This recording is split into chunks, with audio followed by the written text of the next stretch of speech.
خۆشەویستانی کورسات نیوز سڵاوتان لێبێ لەگەڵ هاوکارانم ئەم شەو بەرنامەی ڕەهەنتان پێشکەشەکەین. هەڵبەتە ناوە ناوەلارێمی کوردستان گفتوگۆ و جەدەلی جۆرا و جۆر لەسەر پرسێکی دیاریکرا و ڕوئەدات. لە چەند ڕۆژی ڕابردوودا لەسەر مەسەلەی پیرۆزی ئایا خاچێرێمی کوردستان پیرۆزایان مەکەی پیرۆزە جەدەلێک دروست بوو. ئێمە بۆچی شتەکان تێکەڵەکەی، بۆچی پرسە نیشتیمانیەکان، پرسە ئاینیەکان بێکەوە بەستینەوە و تێکەڵیانەکەین، بۆچی هیچ جارێک لەسەر بابەتێک کۆکنی. لەسەر پیرۆزیەکان ئەم شەو بەرنامەی ڕەهەند گفتوگۆکە لەگەڵ هەریەک لە بەڕێزان لێرە بەڕێز یەحیا نەوزەر شارەزای هیزری ئیسلامی بەخێربەی کاک یەحیا، هەروەها لە هەولێرەوە بەڕێز مەریوان نەقشبەندی شارەزای کاروباری ئاینی. سوپاس بۆ بەڕێزیشە. سەرەتا با لە کاک مەریوان و دەست پێ بکەین. کاک مەریوان، ینی بەڕاستی ئەگەر بە دەقیقی پرسیار بکەم، ئێمە بۆچی لەسەر هەموو شتێک ئەچەندە ڕەنگە ئاسایی بێ، بەڵام لەسەر هەندێک شتی زۆر بەقوڵێت چینە ناو بابەتەکەەوە. ئێستا بەڕاشکاوی ینی کوێ پیرۆزە؟ بۆچی ئێمە کەوتوینێتە ئەو جەدەلانەوە؟ بۆچی ئێمە تاقە و زەی خۆمان لەو جەدەلانە سەرفەکەین؟ بەناوی خۆی گەورە، دیارە پرسیارەکە زۆر مەنتەقیە. ئێمە بۆچی لەسەر هەموو بابەتێک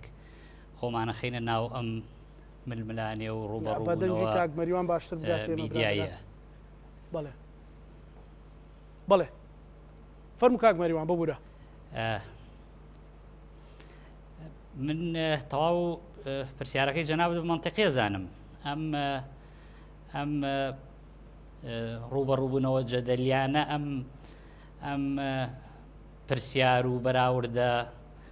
سەیر و سەمەرانە بەڕاستی من هیچ سوودێکی لێ نابینم بۆ خەڵکی کوردستان و بە تایبەتیش بۆ مسلمانان، چونکە هەر شوێنێک تایبەتمەندی و پیرۆزی خۆی هەیە. ڕەنگە سایکۆلۆژیەتی خەڵکی ئێمە و ئەو گرفتانەی کە ئەو گرفتە سیاسیانەی یان ئەو گرفتە فکریانەی کە لە ناو کۆمەڵگەی کوردستانی و لە ڕەنگە بڵێم لە ناو هەموو جیهانی ئیسلامیە هەیەەوە یەکێک لە هۆکارەکان بێ کە بەردەوام لەسەر هەموو بابەتەکان ئێمە بە توندی گفتوگۆکەین. من پێم وایە تەنیا ئەمە هۆکارەکانە. ئەگەر ئەو خلافە سیاسی و گرفتە ئایدۆلۆجی و فکریانە نەبوایە کە ئێستا هەیە، ئەم حاڵەتانە بابەتێکی زۆر تەبیعی و هەر پێویستیش ناکە ئەو بەراوردە بکرێ و پرسیار بکرێ لەسەر بابەتی پیرۆزیەکان. چکە وەکوتم هەر شوێن و هەر دین و هەر جێگایەک پیرۆزی و تایبەتمەندی خۆی هەیە. هەندێکیان تایبەتمەندی ئاینی هەیە، هەندێکیان تایبەتمەندی نەتەوەیی هەیە، هەندێکیان تایبەتمەندی خاچی هەیە. ئەمانە بەڕاستی هیچ من پێم وایە هیچ پێویست ناکات کە خەڵکی کوردستان بخرێتە ناو ئەم جۆرە جەدەلانەوە. بەڵێ کەواتە کاک مەریوان، ینی ئێستا لای بەڕێستان وەکو شارەزایەک کامیان مەسەلەن هەرێمی کوردستانە یاخود مەکەی بەڕێزت ئەکیدم سەردانی ئێوە شت کردووە و لەوێ ئەرکە ئاینیەکانیش جێبەجێ کردووە؟ بەڵێ بەتاکید من بە ئیشوکاری وەزارەتی ئەوقاف 15 جار لەگەڵ حاجیانی هەرێمی کوردستان چوومەتە عەرەبستانی سعودی بۆ هاوکاریکردن و یارمەتیدانی حاجیەکان، هەروەها بۆ جێبەجێکردنی ئەرکە ئاینیەکانیش وەکو ئەو حاجیانەی تری کوردستان. لە ڕاستیە وەکوتم هەر شوێنەی تایبەتمەندی خۆی هەیە. کاتێکە چیتە مەکە لەبەر ئەوەی کە قیبلەی مسلمانانی لێیە و حرەمی کەعبەی لێیە، بە تاکید شوێنێکی ئەجگار پیرۆز و گرنگە بۆ هەموو مسلمانانی دنیاوە، هەموو مسلمانانی دنیایش کۆ کاتەوە لەوێ. بەڵام ئەوە ناسڕێتەوە کە کوردستان بە خەڵکی کوردستان بڵێن کە ئیترەوە کوردستان هیچ نییە و ناوێت لەبەر کوردستان بەرگری بکەی خۆت ماندوو بکەی، یا کوردستان ئەوە ناهێنێ کە گەنجی ئێمە خۆی بدا بە کوشت لە پێناویان بەرگری لێ بکە، یاخود خاچی ئەمە ئەوە ناهێنێ. وەکوتم هەندێک تایبەتمەندی کوردستان تایبەتمەندیەکی نەتەوەیی هەیە لە بەرەوەی خاچی کوردستانە، و هەروەها وەکو دایکە کە دایک زۆر پیرۆزە بۆیە بەڕاستی من بەراوردەکە ڕەدەکەمەوە لە ئەسڵا بەڵام ئەگەر لە من پرسی بەڕاستی گرنگی بە کاروباری کوردستان زیاتر ڕێخستنی ئیشوکاری کوردستان و بەرگری لە کوردستان گرنگترە لە ڕووی نەتەوەیی و نیشتیمانیەوە. بابەتە ئاینیەکەیش بەڕاستی ئەوە بابەتێکی جایە کە حتممە وەکوتم کەسین کاری لەوە ناکا کە کەعبەی پیرۆز شوێنی قبلەی مسلمانانەوە مەکەیش جێگایەکی پیرۆزە. بەڵێ گفتووە زیاترەکەین کاک مەریوان کاک یحیا پێت وایە ئەم جەدەلانە لە چیەوە سەرچاوەگرن ینی کۆمەڵێک پرسیتر هەیە ئایا ئێمە ئینتیمای نیشتیمانیمان لاوازە یاخود بەڕاستی پێویستمان بەوەیە کە ئێمە خاچی پیرۆز مەسەلەن کوێ پیرۆزترە باوەکو چۆن لە کاک مەریوانم پرسیار کرد لە بەڕێزیش پرسیار بکەم کوێ پیرۆزترە. تەنها بەناوی خوا طبعا من پێش بەنامەکەش عەرزی جەنابتم کرد لەگەڵ ئەو تایتڵ و عنوانانی نیم شارەزا لە هیزری ئیسلامی و شارەزا لە چیوانە یحیا نەوزەر مسلمانێک الحەمدولillah مەش مسلمان الحەمدولillah بەس ئێستا لێرا خەریکە هەست دەکەین خەڵکێک بچێتە خۆی بخاتە دەرەوەی مسلمان ینی کاک مەریوانی سەب ئوسلوبی قسەکە ئەڵێ ئەمە باسی دینێکی زۆر دوورەکەین بەعزێشتیان بەلاوە مقدسە وەکو هیزرێکی دینی یین باسی کورد و باسی شتە مقدسە کوردیەکان ئێوە زاڵکە من بە کورتی ئەڵێم جارێ مقدس کە ئەو پسپۆرە و ئێستا بەشێکە لە وەزارەتێک کە معنی وەزارەت ناتوە باش چونکە وا قسەی کرد نەوتی لەبەر وەزارەت بۆ مقدس پرسێکی سڕف دینیە ینی چی بە چی تەقدیسەکرێ خوا تەقدیسە یا بەشتەکان ئەوە خوایە کە ئەوە دینە کە شتێک مقدسەکە تۆ نبینی سە هەرچی جوولەکەی عالەمە پۆڵندی و رووسی و ئەفریقی و عەرەبی و نازام چی هەمووی سە کۆبوونەتەوە لە ناو خاکێکە بۆ یعنی بۆ هاتون بۆ قودس بۆ هاتونەتە فەڵەستین باسەکە تەقدیسێکی دینی نییە الدین خوا ئەم پرسانە تەقدیسەکە ئەمە شتێک نییە من ئەسڵەن جێگەی پرسیارە کار پرسیار دروست بۆ لەسەر ئەم پرسە یعنی تۆ بڵێ مەکە مقدسە مەوزوع ینی بڵێ مەکە مقدسترین شوێنی مسلمانانە وەکو مسلمان کەس خلافێکی لەسەر ئەم کەلیمە مسلمان لە مەکە مقدستری هەیە کاڵێ مەکە مقدسترینە لە مەدینەش مقدسترە لە قودسیش مقدسترە لە مزگەوتەکانیش مقدسترە ئەڵێ مقدسترینە ڕووی دینیەوە ئەمە مسلمانی باس چێکنێ بۆ بەراوردەکەن بە خاک و بە هەرێمی کوردستان چیان بەراوردەی هێناوە ئەوەی ئەم بەراوردەی هێناوە پیاوێکی بەڕێز دکتۆر عەبدولواحید کە لای کەسمان شاراوە نییە و بوای ئێستا ئێمە کە ناومانە بر بەو پەڕی ئیحترام و ئیجلالەوە ناوی بەرین چونکە کەسێکە عنی من ئێستا حەز ناکەم بەعزە بەراوردی نامەنتیقی بکەم چۆن ئایسە بەراوردێکی نامەنتیقی لەو مۆزوعە بکرێ کێ هەیە مزایەدە بکە بەسەر دکتۆر عەبدولواحیدە کێ ینی هەر لەم مەجلیسە ئێمە بیگرە تا بۆەوەی کە ئێستا گوێگرە لێمان کێ ینی ئەمە کێ بێ مزایەدە بکە بەسەر دکتۆر عەبدولواحیدەوە لە باسی خزمەتی کورد و پاراستنی کورد و کێ ئەسڵەن ئەو ینی من پرسیارەکە هەر پێویست ناکەوی کێ بۆ دروست بووە ئەم پیاوە باسی کۆچی کردووە محازەرەیەکی مفەسەڵ لە زمنیە باسی وەکە پێغەمبەر سەرڕاو ئەو قودسیەتەی کە مەکە هەیەی سەرڕاوی کە شاری لە دایکبوونی شێدی بەجێ ئەڵێ لەبەر عەقیدەی لەبەر بیر و باوەڕی لەبەر زوڵم و ستەم تۆ بێ ئەمەی بقرتێنی کێ ئەمەی قرتان کێ کردی بەباس کۆمەڵێ پەیجی سێبەر کە سێبەری ئەم دەسەڵاتە گەندەڵن بندیوارن موچەخۆری بندیوارن هاتوون ئەم ڤیددیۆیان کەت کردووە خستویانەتەوە بازار بۆی من و جەنابەی سەعاتێکی گرنگی خۆمان و ئەم میلەتەیش مەشغوڵ بکەین بەچیەوە بە پرسیەوەی چی مقدسترە و مقدس چیە و ئەوکو بڵێ ئەڵێ یەکەم جارمان بێ باسی مقدس ببیستین کە مقدس پرسێکی سڕف دینیە مەشغوڵمانەکەن مەشغوڵمانەکەن لەسەرەوەی کە ئەو نیشتیمانەی سە تۆتەوێ مزایدێ بەسەرەوەکەی ئەی فرۆشی مەشغوڵمانەکەن لەسەرەوەی کە قسە بکەن لەسەر و نیشتیمانی کە بمان پەرژێتە سەر و نیشتیمانی کە مامۆساکانی و مۆزەفەکانی چی ئەهانەیە گەگرێن لە وڵاتە چ موچەیەکیان نەخورێ چی ئەهانەیەک بە مۆزەف و بە خەڵک و بە خانەنشین و دایک و باوکی بە تەمەنی من و تۆ ئەکرێ ئەو نیشتیمانە کە ئیسە تۆ ئەتەوێت تەشویشێکی تیا دروستکەی لەسەری و بتێ گومان بۆ ئینتیمای مسلمانێک نوخبە کاکزانە ئاسان من ئێستا ینی بەڕاستی جاران کە هاتم بۆ بەرنامەی جەنابەت ماوەیەکی زۆر ناچمە بەرنامەشی سپاس دەکەم بەخێر بێ ئەم بەرنامەی جەنابەت بە تایبەت هاتم چونکە ئەم جەنابەتی سپاس هەم پرسەکە وازەحە بەڵام کە ئیسەیەم و پیاوێکی وەک کاک مەریوان میوانە لەوێ و ئەوێ مزایدەی قەومیەت بکە بەسەر چی کاک مەریوان لێ ناگەڕێم نەبابە کاک مەریوان خۆی ئەزانێ لە ساڵی هەشتاگانە لە هەڵەبجە چی بووە کاک مەریوان لە هەڵەبجە کە ئێمە من ئیسە خۆم لە ساڵی هەشتا لە هەڵەبجە ڕامان کردووە لەبەر زوڵمی سەدام عایلەی چوونێتە ئێرانی من لەوێ لە دایک بووم ئەو ساڵانەی من ڕام لێران لە دایک بووم کاک مەریوان لە هەڵەبجە خەریکی خزمەتی حیزبی بەعز بووە کاک مەریوان بەرپرسی مرکزی شەبابی هەڵەبجە بووە خەڵک نەیتوانوە لە هەڵەبجە دوو هەنگاو بجوڵێ کاک مەریوان کراوە بە بەرپرسی مرکزی شەبابی هەڵەبجە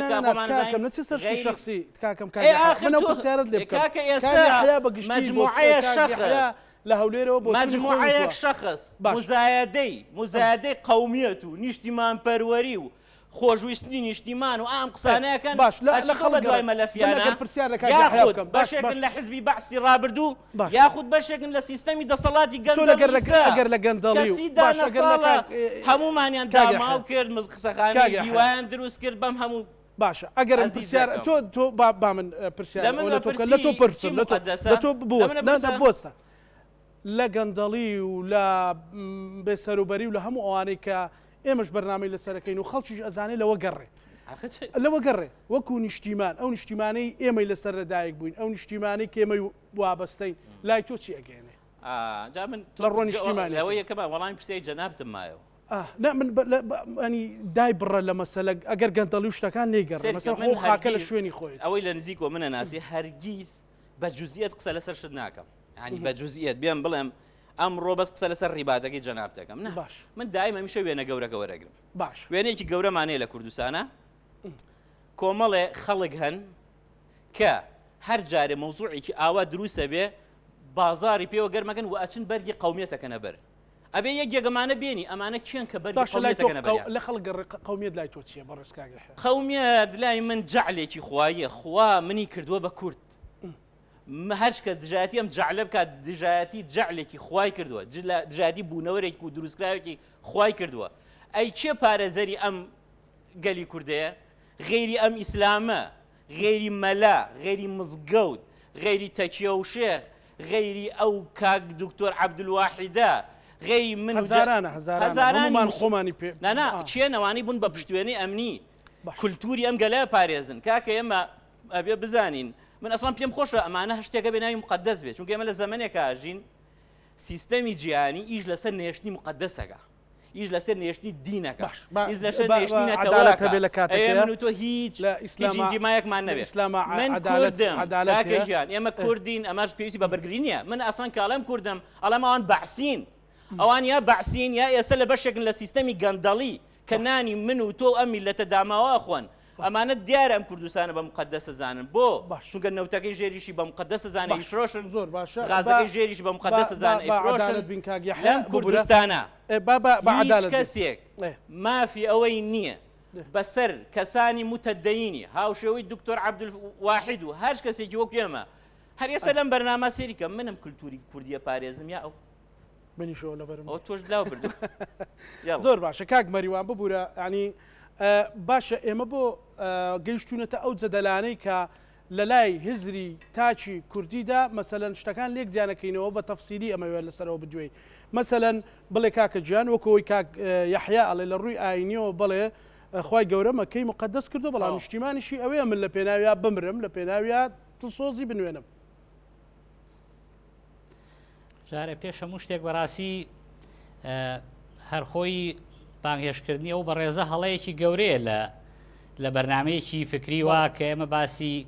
پیرۆزیەکانەکەین کە بەڕاستی فکری ئیخوان دیارە کە ئیخوانیەکان هاتوون بۆ شێواندنی هەموو پیرۆزیە نەتەوەیەکان بۆ تێکدانی هەرچی بەها ئەخلاقی نەتەوەیەکان هەیە بۆ هەموو تێکدانی هەموو بەها جوانە عیرفانیەکان کە لە کوردستان هەیە گرنگە وەڵامی ئەوەیشی بدەمەوە کە خەڵکی هەڵابجە هەموو ماون ئێستا من خەڵکی هەڵابدە ئەزانن کە من کارم چی بووە من هەتا ڕۆژی کیمیابارانی هەڵابجە بە ڕاهێنەری هەڵبژاردەی مەرکەز شەبابی هەڵەبجە بووم ڕاهێنەری تۆپی پێ بووم بە سەدان یاریزانم پێگەیاندووە کە ئێستا هەموو خەڵکی کوردستان ئەزانێ و بڕۆیتە هەڵەبجە هەر کاتێک پرسیار بکەی ئەزانێ مەریوان چێ و زیکۆ چێ لەوێ بۆیە ئەوەی باسیەکە بەعسی و مەرکز شەباب و مدیری مەرکز شەباب و ئەوەی بەشێکە لەو چاوانەی کە باسیەکە لەو بابەتانە بۆیە بەڕاستی ئەوە من لەسەری ناڕۆمە خەڵکی هەڵەبجە هەمووی ماون یاریزانەکانم هەمووی ماون شکر زۆربیان لە ژیانە ماون و وەفاتیان نەکردووە ئەوان خۆیان نەزانن و ئەیشزانن ئیخوانەکان چ کارەساتێکیان بەسەر هەڵەبجەوە و شوێنانە هێنا بە هەر حاڵ با لەوە بڕۆینە دەرەوە بەڵێ ئێمە ئەوەی وەکو من ئاماژەم بۆ کرد هەندێک گرفتی سیاسی هەیە لە ناو کۆمەلگاوە گرفتی فکری هەیە ئەوە وای کردووە کە بەردەوام لەم جۆرە بەرنامانە کاتێ دەیت بابەتەکان تێکەڵەکەن کاتێک کە باسی پیرۆزی بینی دوو شوێنەکەی بە تایبەتی کوردستان و مەکە هەوڵەدەن بەلاڕێی بەرن کەسێک باسی گرنگیەکی زۆر بە گرنگیۆ باسی عەبدولواحیدی کرد بەڕاستی ئەوە پزیشکێکە کە من ڕێزم هەیە بۆ کاری پزیشکەکەی خۆی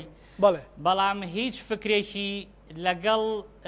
ئینتیمای نیشتیمانی و نەتەوەی یەک ناگرێتەوە و هاندانێکی ڕاستەوخۆی هەیە بۆ گەنجانی مسلمانی کورد کە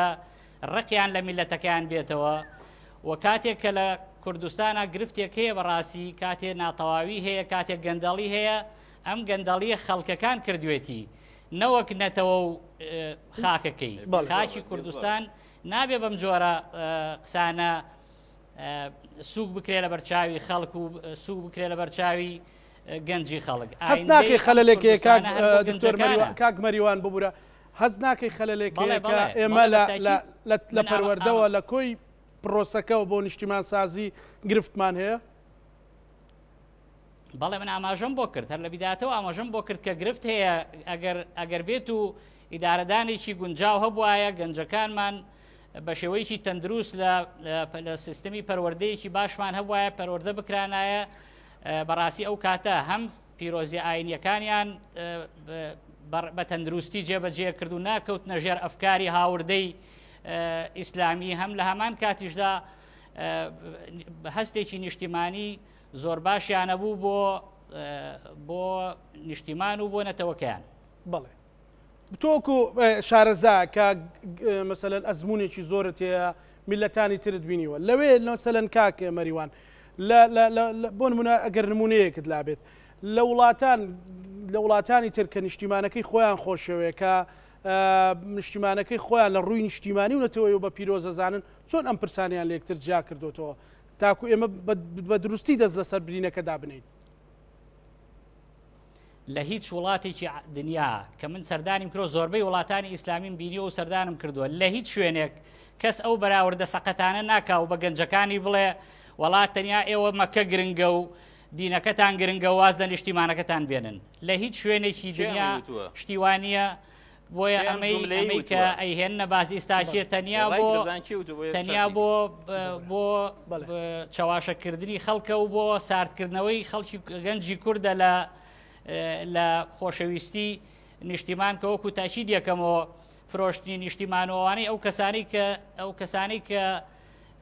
نیشتیمانیان خۆش نوێ نیشتیمانە فرۆشن بۆیە بەڕاستی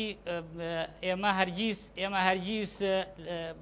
پشتگیری کەسێک ناکەین کە نیشتیمانی فرۆشتووە و نەتەوەکەی فرۆشتووە ئەوەی فرۆشتوێتی ئەتوانن بچن پەنجە بکەن بە چاوی و بزانن چیە کردوێتی ئەوەی من هاتووم ئەمڕۆ لەگەڵ جەنابتان قسە بکەم باسی بابەتێکەکەم کە پەیوەندی بە بەراوردێکی سەقەتەکە کراوە و هاتووم لەسەر ئەوە قسە بکەم ئەکرێ کاک مەریوان مەسەلەن ئەوەی لە کاک یەحیاشم پرسی مەسەلەن گەندەڵی بێسەروبەری مەسەلەن بێموچەیەوەی کاک یەحیاش تەوزیفی کرد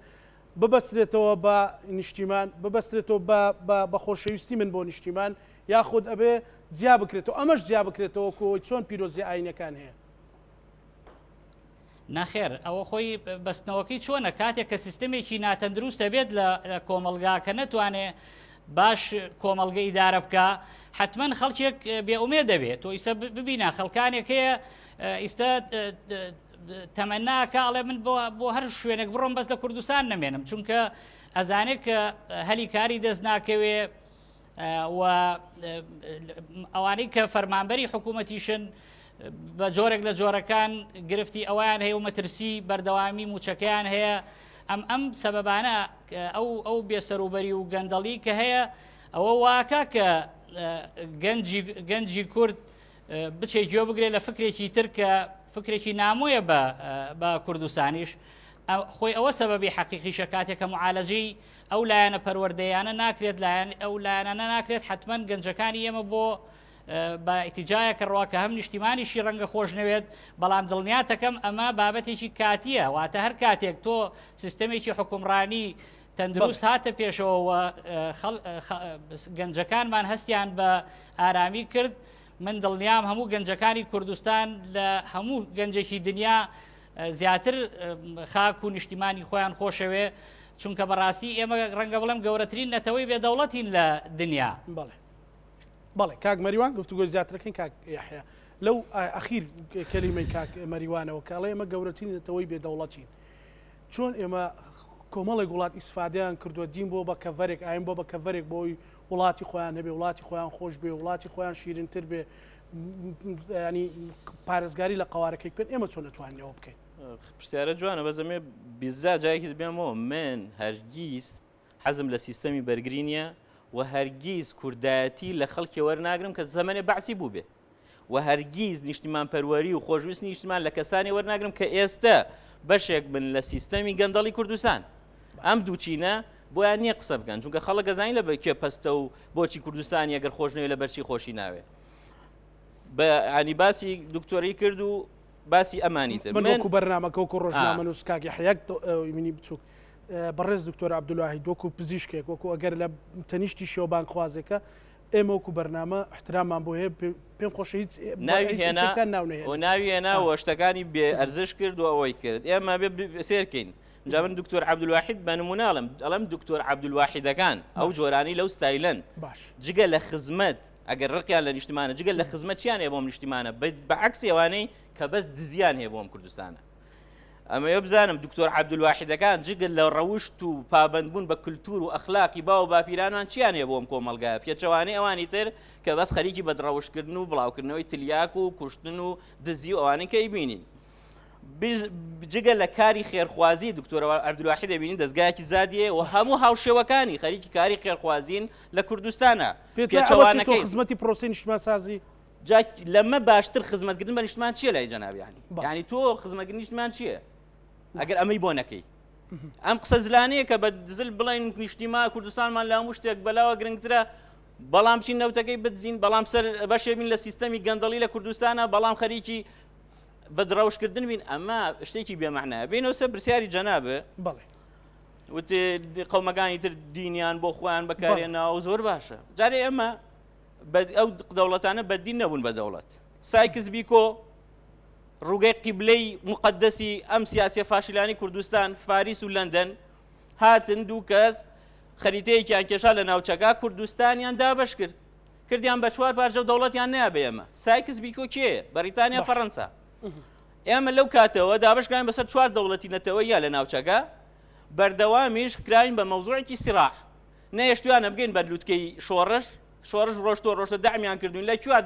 دەوڵەتەکە تەنازولی کردبێت ئێمەیان فرۆشتووە ئەم چیرۆکە ئەم ڕۆژ لە بەرچاومانە یعنی ئەگەر جیلی پێشوومان نەبینی بێ و شتەکانی کۆنمان نەبینی خۆم فترێ زۆر لەو لەقتانەمان بینیوە کە چۆن ئێمەیان فرۆشتووە لەگەڵ تورکیا لەگەڵ ئێرانە لەگەڵ عێراقە لەبەرەوە باسی دەوڵەتەکە پەیوەندی نییە بەوەی کە دینیان بەکارێنەوە بەڵام لەگەڵەوەیشە توانیویانە دین بەکاربێنن بۆ نمونە ئێران دەوڵەتێکی دینیە باشە تورکیا سەر و زمان و بنی زمانی باسی دەوڵەت و خەلافەت و مێژووەکە ئەلای ئەمە چیەکەن بەرپرسەکانی مەکوان من ئەڵێم یەک بەرپرسی کوردیم پێ بڵێ بەشداری بۆ نەدینیەکان مام بکات جومعە بچێ بۆ نوێژ بێ بۆ جەژن ڕۆژانە هەم بەرپرسا کام بەرپرس کام ئێمە سەرۆکی هەرێممانەیە سەرۆکی حکوومەتمانەیە کابینەیەکی وەزارەتمانەیە کۆمەڵێ زۆر بەرپرسی حیزبی حکومیمانەیە لە کوردستانە نەک وەکو سەرۆکی وڵاتان نیان بینین لە مزگەوت و لە ناو مسلمانانە بەڵکو ئاوا کۆمەڵە خەڵکی بندیواریان دروست کردووە بەردەوام تەشویش و مشکلە دروستەکەن بۆ مسلمانان بەردەوام کێشە خەنە ناو مسلمانان ئەڵەی بەڵی مەکە مقدسە تەشویش دروستەکە ئەی باشە ئەگەر مەکە مقدس نەبێت چۆن مقدسە یعنی مقدس یعنی چی یەکەم ماڵی خوا لەسەر زەویان مقدس نەبێ یەکەم ماڵێکە ئیبراهیم ئیسماعیل بنیاتیان ناو مقدس نەبێ یەکەم ماڵێ لە سەردەمی ئیبراهیم و تا ئیسا حەجی بۆ کرێ خەڵگە چێ بە دەوریا ئەسوڕێتەوە مقدس نەبێ ئەچی مقدسە يعني شتێکی بەڵام کرێ سوود لەو مقدسێ وەربگیرێ بۆ لە 100 ملیۆن کەی یەکەم جارێ واز بێنن لەم عەقڵیەتە بۆگەنەی کۆنی ڕابردووی شەڕی ئایدۆلۆجی کە دژایەتی دینە تۆ نابێت دژایەتی دین بکەیت ئیسلام دینی گەلی کوردە نقطە باش ئەبێ بێ ڕێز لەم دینە بگری هەر ئەوەنە ڕێزگر لەم دینە لە ناو گەلانی ناوچەکەی شا بە ڕێزەبی بەس گەلانی ناوچەکە بە خۆشمانەوە ئەتوانین کاری ئێمە بکەین بەرپرسانی ئێمە لە هەر شوێنێکا دەرکەوتبوون دژایەتی دین بووە بۆ ئێستا ئێمە هەموو سروتە ئاینەکان هەموو ئێمە دەیان شوێنام کاک مەریوانمان بینیوە خەریکی زەردەشتیە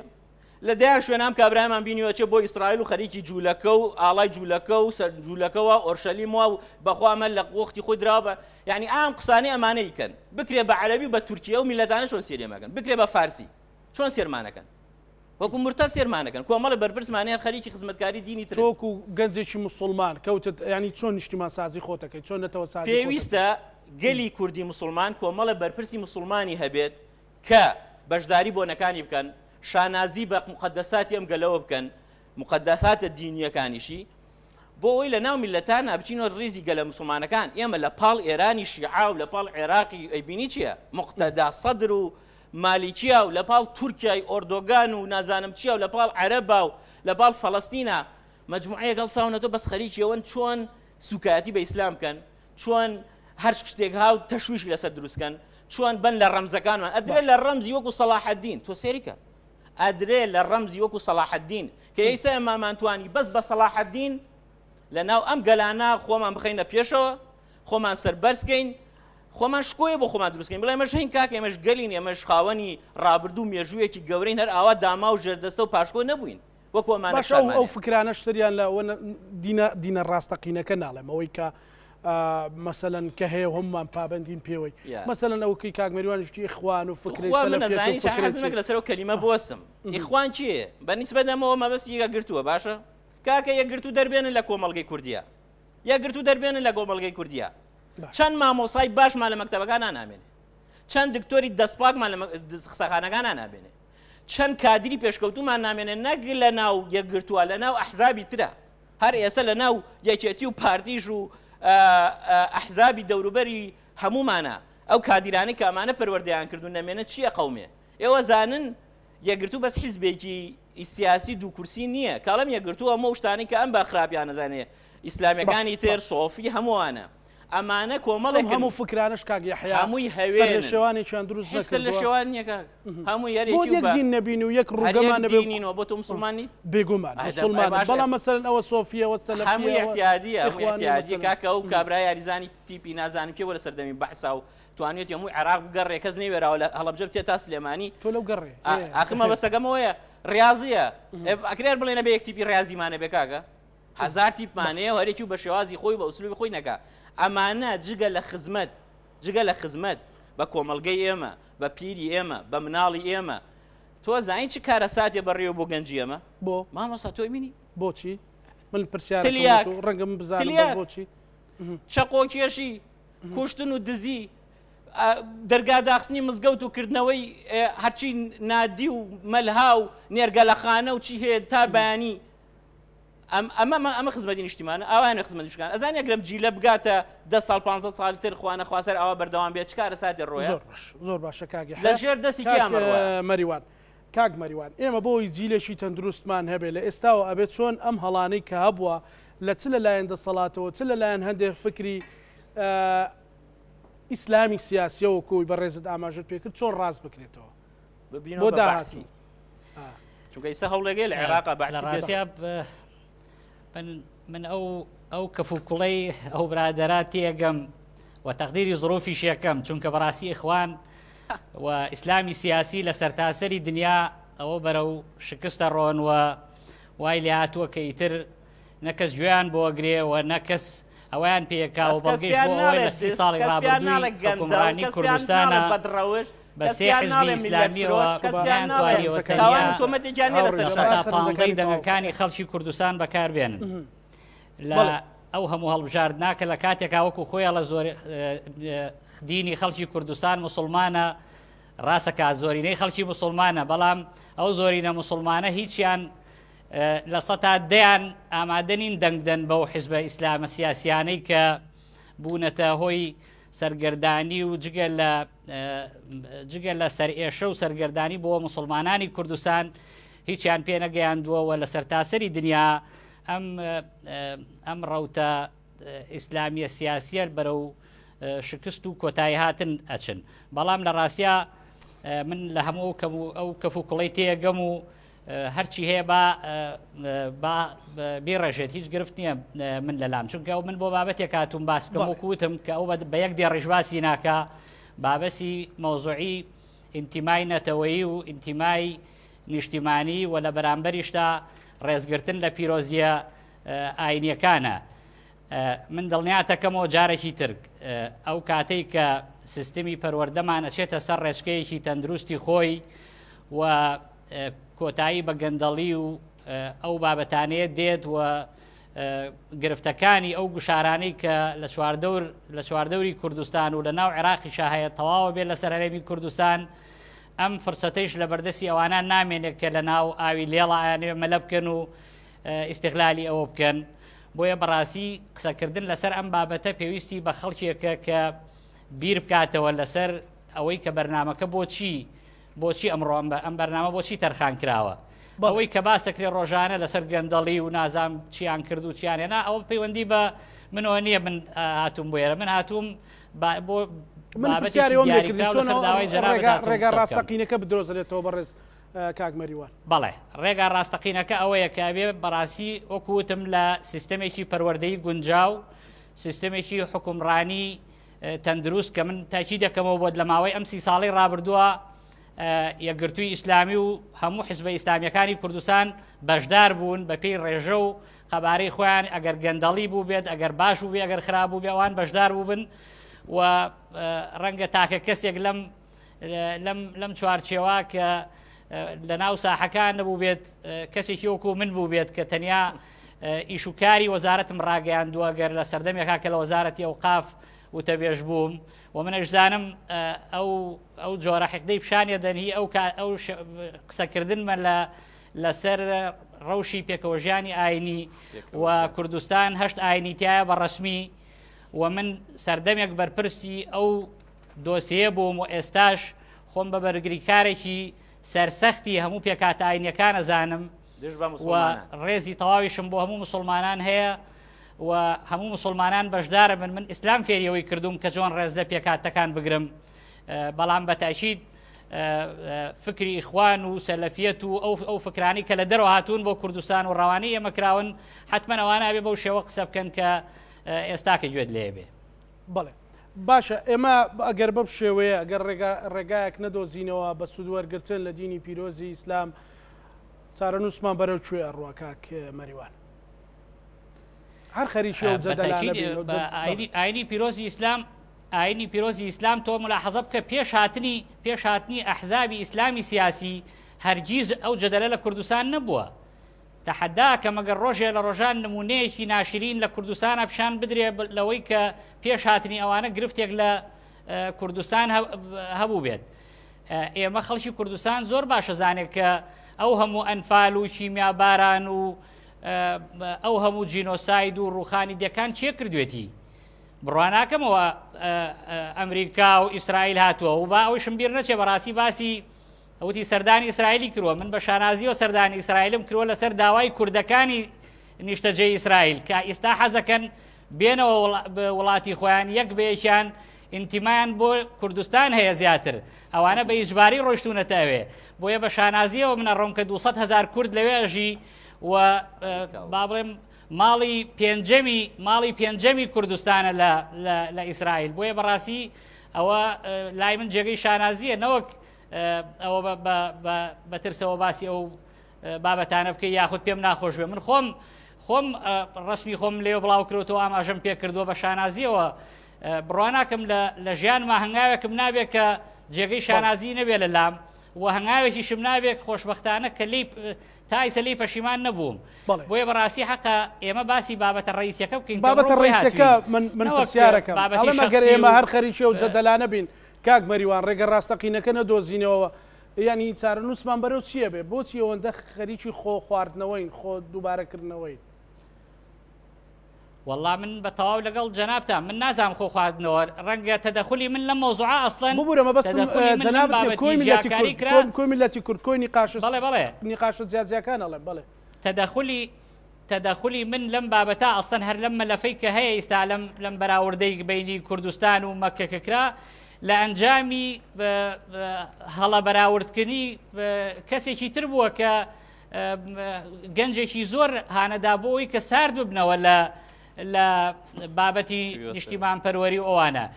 بابەتی پزیشکی بابەتی ئەوەی کە ئەو دکتۆرە بەڕێزە کە لە بواری پزیشکیا خزمەتەکە کەس ئینکاری لەوە نەکردووە کەسیش نەیوتوەڵا لە ڕووی پزیشکی و خراپی کردووە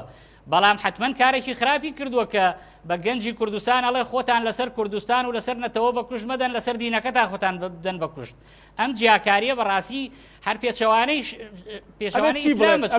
هەموو ئەو بەڕێزانێک کە خۆشەویستی نیشتیمانی لە داناوە لە چوارچێوەی ئاین و لە چوارچێوەی دینە هەر فکرێکەیە ئەبێت چۆن گەنج هامدەن بۆ خۆشەویستی نیشتیمان بەڕای بەڕێستان کاک مەریوان ئەبێ گەنج هاندرێ لەسەر ڕێگایەکی گەنجی مسلمان ئەبێت لەسەر ڕێگایەکی میانڕۆی ئیسلامی عرفانی جوان کە لە پاڵ خۆشەویستی بۆ دینداریەکەی خۆشەویستی بۆ خاک و نیشتیمانیشی هەبێت کە ئەمەش دیارە وەکوتم بە هەندێک بنەما دێتە بەرهەم بە چەلەحانەی ئەوە نایەتە بەرهەم ئەو بڵێ بەخوا ئەوە گەندەڵی کرد و ئەوتی ئەوە نەوەڵا من گەندەڵی من ڕاستم ئەبێ لە جاتی قسەکردن ئێمە بە پراکتیک ئێمە بین پرۆژەیەک تەقدیم بکەین بڵێن ئێمە پرۆژەی ئێمە بۆ چارەسەرکردنی کێشەی گەنجانی کوردستان ئەمە کێشەکە ئاوا چارەسەرەکرێ بەڵام بەڕاستی تەنیا بۆ خۆ دەرخستنی ئەعلامی و بۆ ئەوی کەسێک بە فریادڕەست دەرکەوێ و یا کەسێک ڕیکلامێکی بێبەرامبەری لە میدیاکان بۆ بکرێ بە تعریفکردنی شتێک بەڕاستی بەمە کێشەکان چارەسەر نابێ باش کاک یحیا تۆکو گەنجێکی مسلمان دەمێکە تۆ ناسم چیت کردو بۆ ئەوی بتوانی سوود لە دینی پیرۆزی ئیسلامەکەی هەر پڵێ دین و ئاینیش توشتی لێک جیاواز ئاین مەراسیمەکانێتی دین کوڕۆکەکەیەتی بۆ ئەوەی بتوانی کە ڕەفیقەکانە دەوانی کە تۆ کاریگەری لەسەریان هەیە نیشتیمانیشیان خۆش بێ مەسەلەن لە شەڕێکی وەکو داعشە ڕوبەڕبوونەوەی تیرۆریستانی داعشە ئەو بزان بابەتێکی تەلەڤیزیۆنیمان لەسەرەوە بۆ کاتی خۆی 2000 داعش ڕۆشت و تەواو بوو ئیسلام وەکو خۆی ماوە و کورد وەکو خۆی ماوە ئەوانە بن بە بەشێ لە مێژوو بابەتێکی مخابەراتی پیسی بۆ گەم بوو لەگەڵەوە بۆ گەنیان ڕۆی کۆمەڵە خەڵک نانی بەسەرەوە خوارد و دژاتی دینی بەسەرەوە کرد و سەریشی لە هیچۆ دەرچوو من قسەگامەیە من داواکە مادەم ئەم برادەرە لە 50 وشەی ئیخوانی بەکارێنە خەڵکی کوردستان انتخاباتی داهاتوو دەنگێن بە ئیخوان مسلمین لە کوردستان با ئیخوان بێتە خوارەوە لەسەر حوکم کۆمەڵە خەڵکی تر بچێ سەر دەسەڵات ینی وا قسەیەکە ئەڵێ لە کوردستان ئیخوان حکومەکە ینی ئەم فۆبیایە لە مێشکیا کوردستان و ئیخوان کامێکاکە هەر یەگرتو بە ئیخوان زانی سڵات چەندێک دەنگی پیاوە ئەوەتان لە سوچێکی ئەم کوردستانە لە باشترین و جوانترین و نایابترین کوردە باشەکانی ئەم کوردستانن ئیخوان لە دەسەڵات نییە گوڵم ئیخوان لە دەسەڵات نییە حیزبەکەی جەنابێ لە سەردەمی بەحسا لەسەر دەسەڵات بوو حیزبەکەی جەنابێ ئێستا کە پارتی دیموکراتە لەسەر دەسەڵاتە من نازانم ئێستا کاک دکتۆر کەلیمەیە قسەی کردووە ئاوا گەرم ببن ئەگەر کاک دکتۆر یاری ئیسلامیەکی تر سیوێکی ئابی بکردایە چیتان لێ کرد چیتان لێ کرد کاکە هەخۆ لەت یانەکردین بە قەب ئەم خیانەتە گەورانەمان کردایە وڵاتێکی ترمان بێنایەتە کوردستان نەوتمان تاڵام فرۆش کردایە یعنی ئەم ئیسلامیانە کەلیمەیە قسەی لێ وەرناگری ئەچیتە سەری سوکایەتی پێەکەی شتەکەی ناشرینەکەی بەڵام ئەگەر خیانەتێکی گەورەمان کردایە کاکە ئەگەر دەستی وڵاتێکمان بێنایە ئەگەر ئەم هەموو تاڵانی و دزی و بکوش و بڕێبمان کردایەک ئەمانە چیان لێ کردین یعنی شتێکی غیر منطقیە جارێ لە من ئەزانم خەڵک دانیشتۆ لە بەرشاشە باش بەڕاستی خەڵک بێتاقەت بۆ لە قسە و حەزی لە فەلسەفاندن و شتی زۆر منطقی وتن و ئەم شتانە نییە حرمەتەن ڕەنگە ئیسە زۆر بێتاقەت من بە ئوسلوبی قسەکردنی کاک مەریوان کە ئاوا بە خوێن ساردی ئێهانە بە بەعزێ شتەکە شانازی بە چوون بۆ ئیسرائیلەکە بەڵام قبوڵی نیەمە لێرە بڵێن مەکە مقدسە کە ناپرسێ ئەو کوردانی ئەو ئەڵێ لەوێن نیە ئەو بختانە چیە کاکە کۆ ئەو کوردانی لەوێن بۆ لەوێن لەناو بەرنامەکەم ئەگەر ئیسرائیل بە مقدس نازانن ئەوتی شانازی ئەەکەم پچوم ئەوان وەکی نای شارمەوە وەکو دین ئیسرائیل بە مقدس نازانن بۆچی لەوێن بۆ لە کوردستان نین لە سەردەمی ئەمە لە پێکەوە ژیانە چەند مامۆسای ئاینی سزادراوە لەسەر باسێکی یەزیدی لە بەسەر باسێکی زەردەشتی لەسەر باسێکی ئەمە بۆ ئێستا یەک جار ئەم برادرە و هاوشێوەکانی نابینین لەسەر ئەم هەموو سوکاتی لە کوردستانە بە مقدساتی ئیسلام ئەکرێ بە ڕیشیان بە مزگەوتیان بە مەلا بە دین بە قورئان بە هەر شتێکەی بینین ڕۆژانەی بۆ یەک جارەمانە ناتنە دەن و ئیجراعاتێ بکەن تۆکو گەنجێکی مسلمان دو سێ جار سیستەمی پەروەردەی باس کرد وتی سیستەمێکی پەروەردەی گونجان من ئاگام لێ ئەم قسە یعنی چی ئەم قسە یعنی ئەو پرۆژە یاسایەکە ئیسە لە پەرلەمانە پرۆژە یاسایەک لە پەرلەمانە کە 121 پەڕەیە لەم 121 پەڕا یەک وشە ناوی ئیسلامی تیان نیە یەک وشە ناوی ئیسلامی تیانێ لە ناو گەلی کوردی مسلمانە وەلەم سیستەمان لە چەندین شوێنە وشەی یەکسانی جێندەری تیادانراوە یەکسانی جێندەر یعنی چی کاکزانە یەکسانی جێندەر یعنی چی باشە من پرسیارەکەی وەڵامانیم لە دەرەوەی بەرنامە من تێگەم تۆش نازانی بۆ چونکە وشەیەکی ئێمە نییە باشە وشەیەکی کوردیە یەکسانی جێندەر لە موقعی گفتوگۆ یەکسانی پرسیارەکەم و ئیدارەی بەرنامە کاکزانە یەکسانی جێندەر وشەیەکی کوردیە بێگومان نەخێر کوردی نییە چەند جار لە ناو یاسای بەروەردا دانراوە بۆ دانراوە ئەم ئەلغامە بۆ دانراوە ئەم ئەلغامە بۆ چەندین ساڵی تر دانراوە باش کە سیستەمێکی پەروەردەمانە باسی ئیسلامی تیانە گەنجێکی کورد جیندەرواتە دەرگاکردنەوە بۆ هەموو خوزەعمەڵاتی ئەگەر غەدرێک لە کاکەیە کرا لە مەسیحەیە کرا لە ئێزدیە کرا غەدریان لێکرا بەفعلی غەدریان لێک کاکەی و یەزیدی و هەرچی ئەو ناوانەی تۆ بردن لە ژێر سایەی سەماحەتی ئیسلامە ژیاون باش وەختێ ئیسلام پاراستونی کە کەس لەسەر زەویە جورئەتی نەکرۆ بە ئیسلام بڵێ لەل خۆدانە نیشتون کاک مەریوان و لە هەرێمی کوردستان بۆی ئەو پارێژانەی باسەکرێت ئەو هەستە ئیمانی ئێمە پاراستونی کە ئێمە هیچ حاجزێکی نەفسیمان نییە بڵێن ئەمە بۆ لێرایە چونکە ئێمە زاین بۆ لێرن ئەمە لە سەردەمی ئیمام عومەرۆ لێرن لە سەردەمی ئیمامی عوسمانۆ لێرن لە سەردەمی سەدان ساڵ حکمی ئیسلامی 100 ساڵە ئیسلام حکم ناکا یعنی ئەگەر زوڵمێکیان لێ بکرێت وەکو مرۆڤایەتی وەکو مسلمانێک واجبی سوپای مسلمانان و دەوڵەتە کە ئەوانە بپارێزرێ مافیان یەکسان بێ لە بەردەمدا یەکسان بن چیرۆکەکانی عەدالەت ئیسلام ئاوازەحە ئیمامی عەلی بە خەلیفەی مسلمانان یەکسان ئەکرێ لەگەڵ جوولەکەیەکە لە بەردەم قازیە وەکو یەک ڕاگیرن حەقی ژەدرێ بە جوولەکەکە ئێمە ئەمانە ناتون فێری عەدالەتمانکەن ئیسلام خۆی ئەم دوا سەرنج لە کاک مەریوان وەرەگەم کاک مەریوان دوا سەرنجی بەڕێستان بەرنامەکەم بەرەو کۆتایە ببوورە لە ڕاستیا تەمەنامە کرد کە بەرنمەکەمان لەسەر تەوەری بابەتەکەی جەنابەت وایە زیاتر لەسەر تەوەرە بەڵام من جارێککە تاکی دەکەمەوە جارێککە تاکی دەکەمەوە کە ئەو بەراوردەی کە لە نێوان کوردستان و مەکەکرا بەڕاستی بەراوردێکی زۆر غەڵەت بوو بۆچی ئاخیر سەرنجە بەڵام بۆچی ینی بەڕای تو ئەبواە بەراوردەکە چۆنی بووە لەبەر هۆکارێکی زۆر بەسیت لەبەر هۆکارێکی زۆر بەسیت چونکە هەموو خەڵکی کوردستان مسلمان نییە جارێ پێشە مشتێ بەڵێ هەموو خەڵکی ئەوانشی کە لەسەر مسلمان مەحسوبن مەرج نییە بەو شێوە بیر بکەنەوە کە کاک نەوزەر و با بڵێن خەڵکی تەبیری لێ کاتەوە خەڵکیەکە کاک یەحیا عەفو کاک یەحیا لەبەر ئەوە شەرت نییە هەموو خەڵک وەکو یەکتر بیر بکەنەوە بۆیە بەڕاستی کاتێک کە مسلمانێک مەکەی پێ پیرۆسترین شوێنە کەس پێی نەوتۆ تۆ نابێ وا بکەی کاتێک کە منیش ئەڵێم کوردستانم پێ پیرۆزە حەق نییە کەس بیکاتە هەڵا لەسەرم یعنی ئەمە بابەتەکە تەنیا لەوایە مجرد بۆیە من تەمەناکەم ئەم بابەتە کۆتایی پێبێت تەمەناکەم لەم بەرنامەی تۆ کۆتایی پێبێەوە جارێکی کە ئەم جۆرە بەراوردە نەخەنە ناو بازار بەڵێ دوا سەرنجی بەڕێستان بە کورتی بێ وەک مسلمانێک مقدسترین شوێن لە لای ئێمە مەکەیە ئەمە هیچ مسلمانێکی سەر زەوی لەگەڵیان مخالف نییە وەکو چۆن یەهودیە گەڵێ ئۆرشەلیمە ترەمپ لەو سەری دنیاە تعبودەکە سەرۆکی گەورەترین دەوڵەتەیە تعبودەکە لە ئۆرشەلیم ئەڵێ مقدسە ئەمە باسی دینەوە دینیش مقدس دیارێکە وەکو هەستی نیشتیمانی ئێمە ئەم خاگەی تیا لە دایکبووین ئەم زمانەی هەمانەخوا پێی بەخشیوین ئەم شوێنەی پێی بەخشیوین بەجێی نایەڵین خزمەتی ئەەکەین ناچین جنسیەکی ئەمریکی ئەوروپیمانە بێ و بینەوە لێرە مۆزەف بین بە پلەی سەرۆکی حکوومەت و بە پلەی وەزیر و بە پلەی نازانم چی و چی و پارەی میلەت تەخشان و پەخشانکەین. من ئەڵێم ئەم جۆرە بەرگەیکەوێ بەرگی قەومی لە بەرکاو بیڵێ ئێمەش کورد مقدسە هەرچی ئەوانەی لە کوردستانە باسی مقدسی کوردەکەن لێ ئەدزن لێ ئەخۆن خیانەتی لێەکەن ئەی فرۆشن ئەیان بکرێ عەبدولواحیدەکانیش خەریکی خزمەتن خەریکی چاکەن خەریکی سوالن بۆ مناڵیان میلەتە خەریکی عملیاتی بەلاشن بۆ هەژاران لە سای ئەم دەسەڵاتە گەندەڵا کە ئەمانە لێ خۆن و خەڵکی تیا برسیە. سوپاس بۆ بەڕێز یحیا نەوزەر مسلمان سوپاس بۆ بەڕێز مەریوان نەقشبەندی شارەزای کاروباری ئاینی سوپاس بۆ بەڕێسا کە لەو لێرە لەگەڵ مام سوپاس بۆ کاک یحیا و بە هیواین کە هیچ لایەکتان دڵتان گەرد نەگرێ بەشێکی زۆری ئەوەی کە نیقاشە لە کۆمەلگای ئەمەش گفتوگۆمان لەسەر کرد و بەڕێز دکتۆر عەبدولواحید و هەر ناویشتر لێرە هاتێ هیوادارین ئەوان لای ئێمە وەکو بەرنامە وەکو کورسادیست بە حرمەت و ڕێزەوە بەرنامەی ڕاندیشمان پێشکەشکردن ئێوەش هەموو لایەکتان ئەمانەتی خوای گەورە بن خواتان.